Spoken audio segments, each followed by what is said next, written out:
The following talk was given at Mile High Church in Lakewood, Colorado. Please visit our website at milehighchurch.org.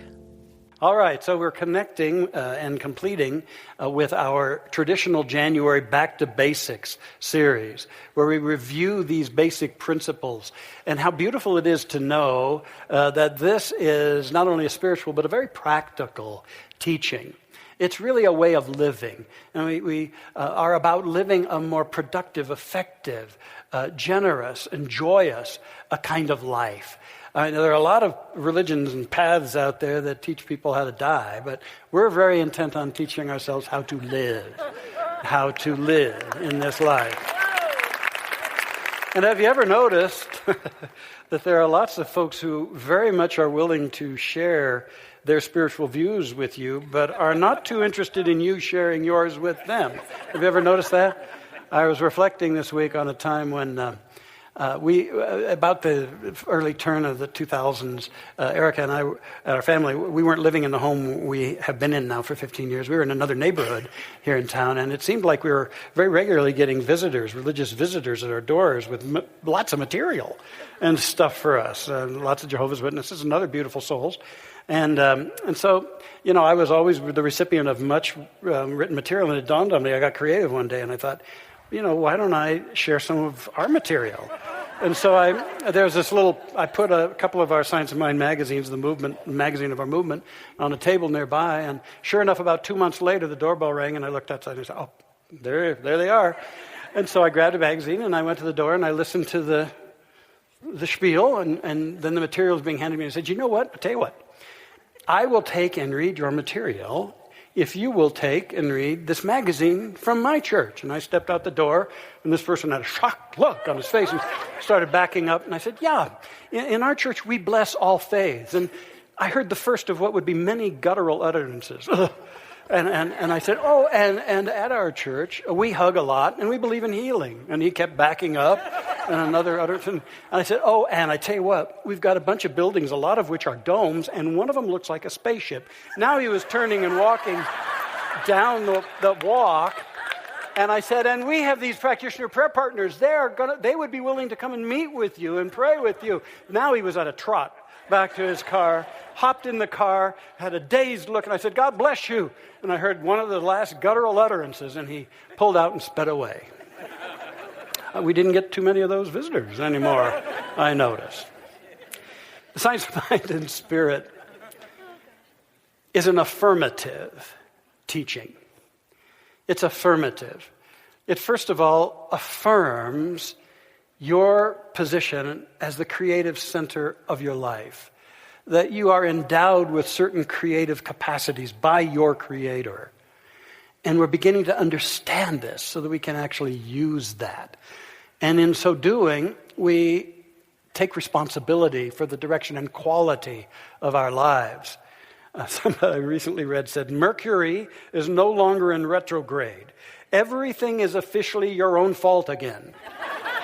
You know, but always we know it's been our responsibility all the way along, no matter where the planets are heading. Science of Mind affirms. It first of all affirms the one life, the creative love and intelligence, the ultimate energy and author of this universe, as not a distant entity afar, but as the very life and energy in which all things live, move, and have their being.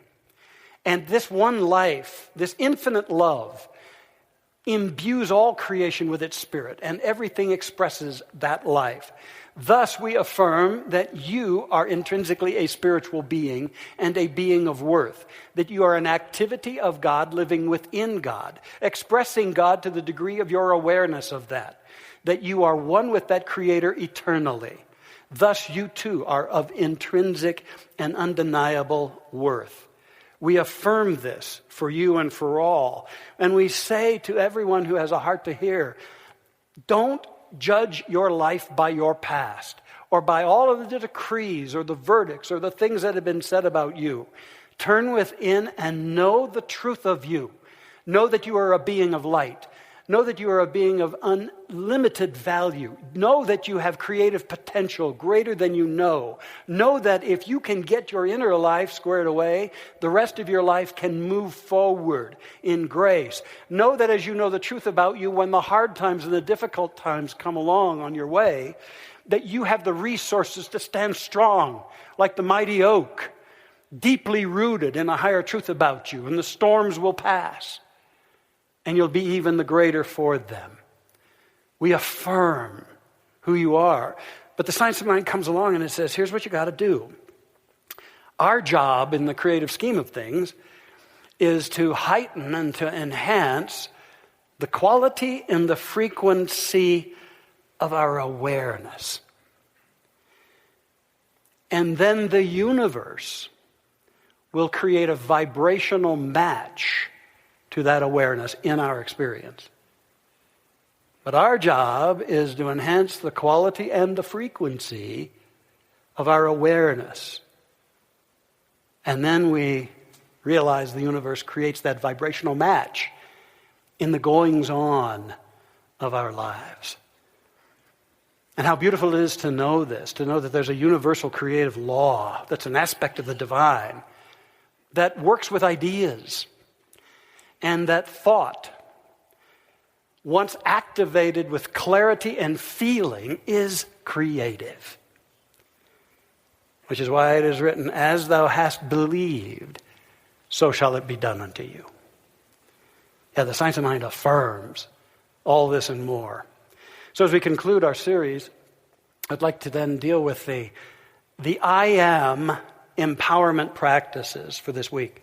Each of the previous 3 Sundays, we've had different I am empowerment practices. And so this week, I am stands for illumining, activating, and mastering. Let's talk about illumining. The science of mind and spirit allows us to wake up and to illumine our consciousness. And the chief means by which we do this is affirmative prayer. Affirmative prayer. Perhaps the most powerful gift of this teaching, and one that I would pray any and everybody who hangs out here learns and really learns well, because it makes life so beautiful. Now there's, I know, a whole lot of confusion about prayer. Many ways of doing it and all sorts of superstitions about it. I think, bottom line, what I would say to you about affirmative prayer is it is not something you do to God. It's not trying to change God. It's not something you do to problems or situations in life. It's not something you do to any of those things, any situation. Affirmative prayer is what we do to ourselves, within ourselves. Now, if we can get that realization clear, then we can re-embrace a prayer life that is rich and full, that lifts us up, that vibrates within us, that inspires us, that reminds us of the high and holy truths about our life amidst all the voices who would tell us that we don't have what it takes or that we're not powerful. That we have a prayer that can activate that sense of the Spirit within us. And so we pray to know the truth that is. We don't pray to some distant, separate deity out there, some deity many believe to be either disinterested or overworked or generally exasperated with humanity. But the very love and life of the divine everywhere present, that's what we seek to know in our lives. Now, I believe that one of the greatest teachers of prayer and consciousness was Jesus. He said some very powerful things about prayer. First of all, he said, it is the Father's good pleasure to give you the kingdom. Trying to help us eliminate the fear of God and have the revering of God, not the fearing of God, but the realization that the infinite desires for us to grow and to be joyous and to prosper and to lead meaningful lives. I mean, if the divine was intent upon creating you flawed from the beginning and creating obstacles and tests you couldn't overcome, it would be self-defeating. The divine would be self-defeating, and that's impossible. The divine has to be according to that which it is. infinite intelligence and love. So it is the Father's good pleasure to give you spirit, to give you life, and to give you all of the aspects of life that you can embrace. It's the Father's good pleasure. And that great teacher said, your Father knows what you have need of before you ask. What that helps us understand is that the divine mind knows all possibilities for life and for good. And when we awaken to some greater good in our life, the divine knows of that. You don't need any longer to school the divine on your problems and on your life. It already knows. And you're living in the lap of this infinite abundance of ideas and good given of God already. Already for you. And then that great teacher said a couple of things about praying. He said, first of all, when you pray, forgive anybody else in your life you need to forgive. Because if you're carrying inner upset and anger, that is, quite frankly, the most active prayer in your life. It's a prayer for limitation, for separation, for heartache for you. So he said, heal those things. Then he said, when you pray, go into your closet and pray to your Father who sees in secret. And your Father who sees in secret will reward you openly. What he is saying, your prayer is an inner life. You see, in that day, people were apt to be standing on the street corners, beating their chests and praying aloud to God and making a big deal of it, mostly to be seen. And he said, I don't want any of that. When you pray, turn within. Go into the inner consciousness, the inner closet, and pray to the divine that you connect with there. And that divine will reward you openly. There will be results in your life from that inner connection. Most importantly, though, he said, when you pray, believe that you have received, and you shall receive. Understanding that it's not about convincing the divine. It's no longer about beseeching God or begging or bargaining. It's about our believing. And it's as though our believing is the outlet through which the divine good flows. So if we can expand our believing, more of that divine good can flow into our lives. Oh, how good it is to know these things. We like to say around here, there's no spot where God is not. And also that there's a divine mind counterpart for every human need. In other words, whatever the problem, there's the answer held in the mind of God. And we can open up to that in our lives. Our founder, Ernest Holmes, he wrote, affirmative prayer is not something one does to another, not something one does to an environment, nor to a situation. It is always the thing one does to oneself. It opens up the avenues of thought, expands the consciousness, and lets reality through. It clarifies the mentality and removes the obstructions of thought and lets in the light. Before I give you a brief sample of prayer for you, affirmative prayer, I got a letter from a person who had taken our foundational course, the one I'm inviting you, if you've never done one of these, to get into immediately. They start the first week of February. And she wrote, she had just completed that. I was in your Beyond Limits Science of Mind 101 class, and I want to write you to let you know how powerful this class was for me. Going into class, I had some arrogance about it, because I have taken many classes from many teachers on spirituality and New Thought, as well as read many books on the subject over the years, and I didn't think I was going to learn much. Boy, was I mistaken. The approach to metaphysics and the things that you have taught in those 8 weeks have blown me away. I had been in a desert kind of life for about 3 years, losing almost everything I had, completely in financial ruin, and yet knowing that the universe would somehow, some way, support me eventually. She talked about being 65 and how she had had previously a nice income and had raised 3 children. But now she found herself moving 3 times in 2 years, living with roommates from paycheck to paycheck. She said, I didn't think I had fear regarding my situation until this class uncovered the fear, as subtle as it was, the fear that I was holding and that was blocking me from receiving. Once I discovered this, I started taking a deeper look at it and peeling away the layers. Things started opening up for me immediately. On a whim, I applied for a job that would earn me more money, better benefits, and I'd be doing something I love doing, serving humanity. And within 3 hours of applying, I heard back from the director wanting to interview me. Within a week of applying, I was offered the job, which I started on December 17th. Later in the letter, she talks about receiving an unexpected check in the mail and then meeting a person with whom she was forming a quality relationship after many years being divorced. And she completes it saying, I believe with all my being that learning affirmative prayer, which I had not learned in any other teachings, is paramount in all these miracles happening in my life. I believe that everything that you teach in this class is so essential in building a solid foundation. I was so silly to think I wouldn't learn in this class. It's one of the most profound I have ever taken. I now feel ready to move on to those more advanced classes with a good solid base, and I'm so grateful for you and for all the practitioners and for Mile High Church. See, that's it right there. That's it. So good. So now, here's an initial simple version of affirmative prayer. You'll learn a deeper and even richer one when you get into the classes. I call it the gift of affirmative prayer. Now, our founder called affirmative prayer spiritual mind treatment. Thus, I want to simplify it and just call it the gift of affirmative prayer. But it's God is, and if you use the gift as an acronym, God is, I am, from now on, thanks and take over. Let's say that together.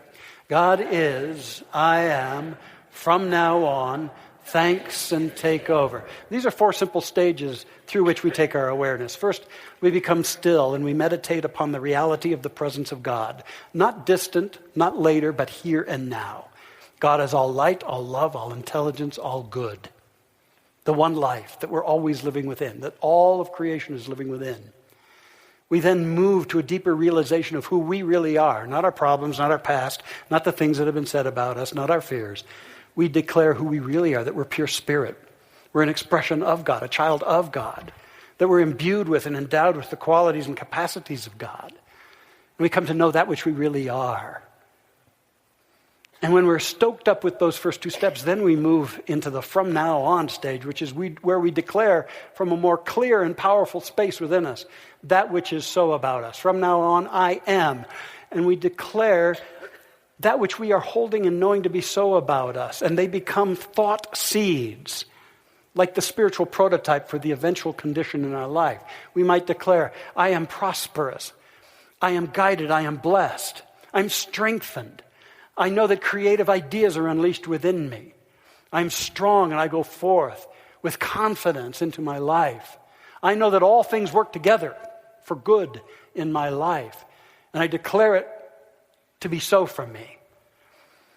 And having planted those seeds in the divine law, the divine mind, we then give thanks that it is already done. Just as a farmer gives thanks when he plants the seeds, the harvest is on the way. And then we turn it over to a power and an intelligence greater than we are that forms everything that is conceived in thought. Now you can put this to work in your own life. You don't have to work hard at it. It's a gentle, clarifying, and inward healing that allows the universe to work through you. This is the illumining offered by the science of mind and spirit. Illumining is the first step. And then activating. Sometimes around here when we say we're praying, we're doing a treatment or retreat, which is Dr. Holmes' terminology. And he would also say, treat and move your feet. You just don't do a prayer and sit around and wait for good stuff to fall on your doorstep. You take action, but you don't take frantic action or fearful action. You move from inspired action as this intelligence working through your idea, through your prayer, guides you to be in the right place at the right time, guides you to meet certain people, guides you to read something, guides you. And what we teach here is that our good really doesn't come to us, it comes through us, through our faith, through our believing, through our consciousness. And so we move into action. And we also understand that we seek to live our treatment. We live our prayer. We want to be consistent and congruent with the prayer. And so as we speak and as we move in the world, we do it in harmony with our prayer. We speak as one who is prosperous. We speak as one who knows that she is guided, has opportunity, etc., etc. And we become the living embodiment, the living activation of our prayer in our lives. And this is such a very powerful thing. Moreover, the activation of our prayer is that we also see with new eyes. We see a world of oneness. We see the face of God everywhere we look. living out our prayer, illumining through prayer, then activation, and then finally mastering. The science of mind and spirit is a path of life mastery. And I believe ultimately life mastery is living beyond fear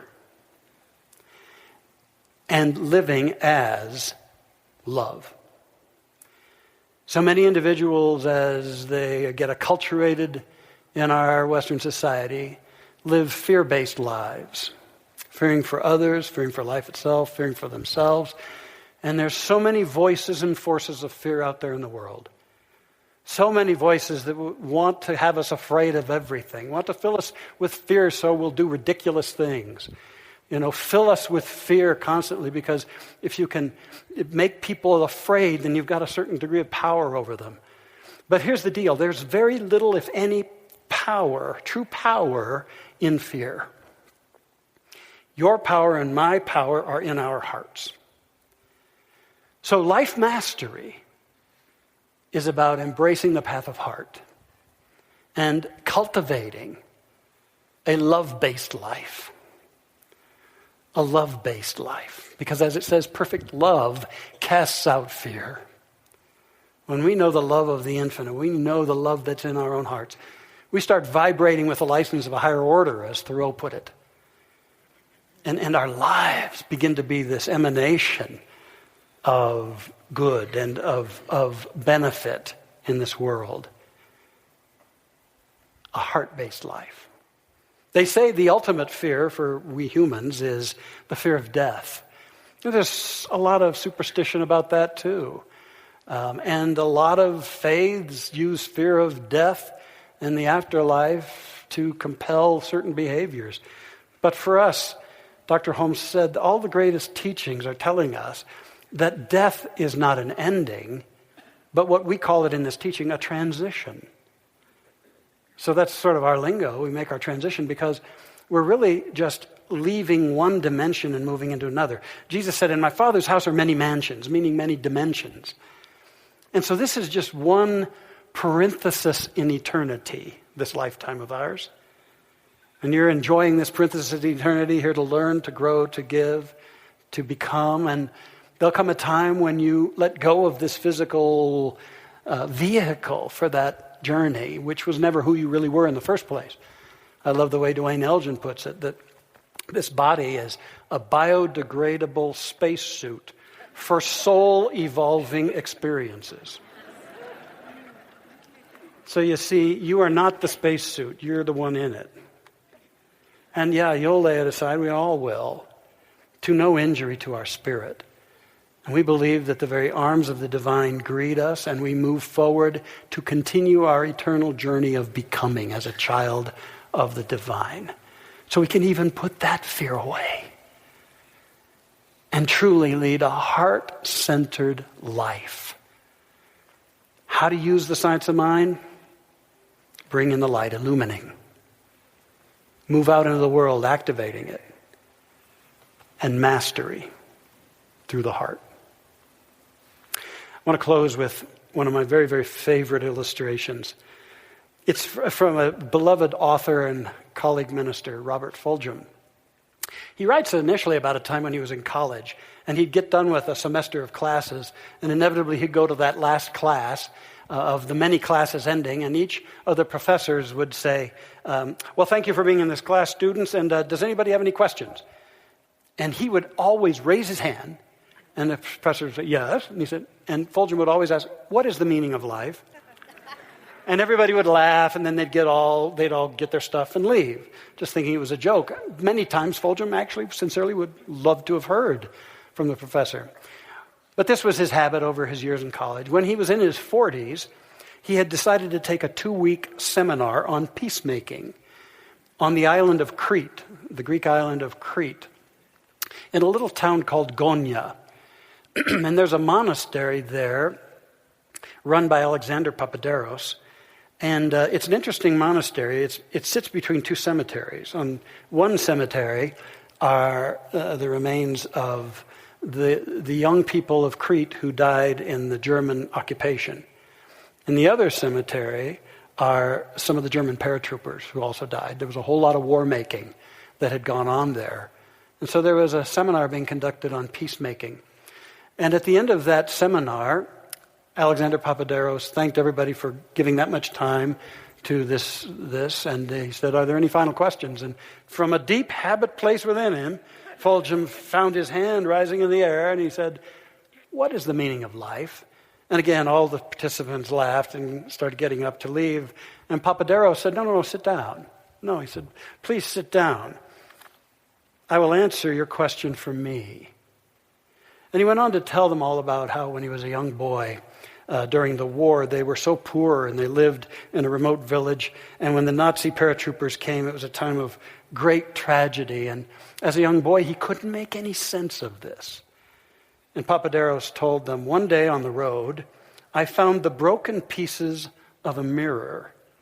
A German motorcycle had been wrecked in that place, destroyed by one of our bombs. I tried to find all the pieces and put them together, but it was not possible. So I kept only the largest piece." And Papaderos reached into his pocket and he held it up and he said, "This one. And by scratching this on a stone, I made it round. And I began to play with it as a toy and became fascinated by the fact that I could reflect light into dark places where the sun would never shine, in deep holes and crevices and dark closets. It became a game for me to get light into the most inaccessible places I could find. I kept that little mirror, and as I went about my growing up, I would take it out in idle moments and continue the challenge of the game. As I became a man, I grew to understand that this was not just a child's game, but a metaphor for what I might do with my life." And he paused, and then he said to the class, "I am a fragment of a mirror, a divine mirror, whose whole design and shape I do not know. Nevertheless, with what I have, I can reflect light into the dark places of this world, into the dark places in the hearts of people, and change some things. Perhaps others may see and do likewise. This is what I am about. This is the meaning of my life." And Fulgham writes, "And then Papaderos took his small mirror and holding it carefully, caught the bright rays of daylight streaming through the window and reflected them onto my face and onto my hands folded on the desk." I'm reminded that it says in the book of John, "In God was life, and the life was the light of men. And the light shines in the darkness, and the darkness comprehends it not." That was the true light that lights every person that comes into this world. How to use the science of mind? Ultimately, it's about shining our light. And so I want to tell you that I know who you are. You're a being of light. You're my brother, you're my sister. And I want this physical symbol of illumining and light to touch each of you. And as you experience the hurts and the angers and the upsets and the judgments of life, I invite you to smooth out the rough edges and to use all that to shine the light of that higher life in you into this troubled and hurting world. I invite you to remember that great one said, "You are the light of the world. A city that's set on a hill cannot be hidden. People don't light a candle and put a bushel over it. Take off that bushel that it might illumine the place and that all might see.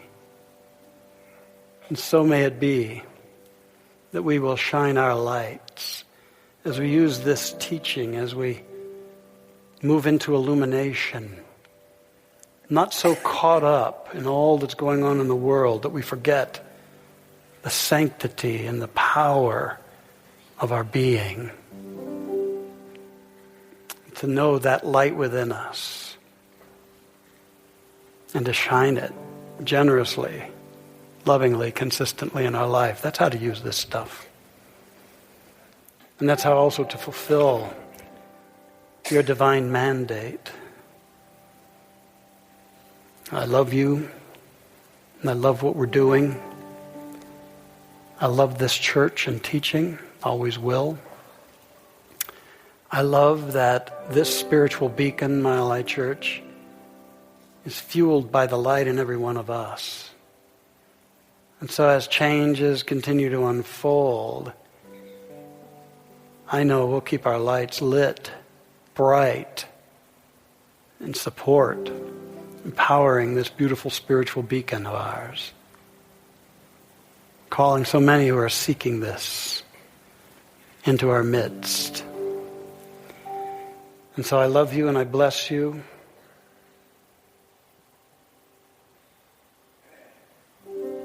And I know the light of the Spirit sustains you and guides you in all that you are and all that you do.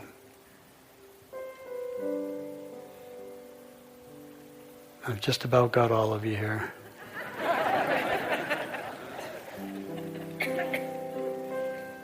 Yeah. You beautiful beings of light. May you know the joy of God's presence in your heart and your mind. May you think and live creatively and know how blessed you are. Thank you for listening to the Mile High Church podcast. This podcast is made possible by the generous contributions from listeners like you. If you'd like to make a donation, text 720-230-1404 or visit us at milehighchurch.org.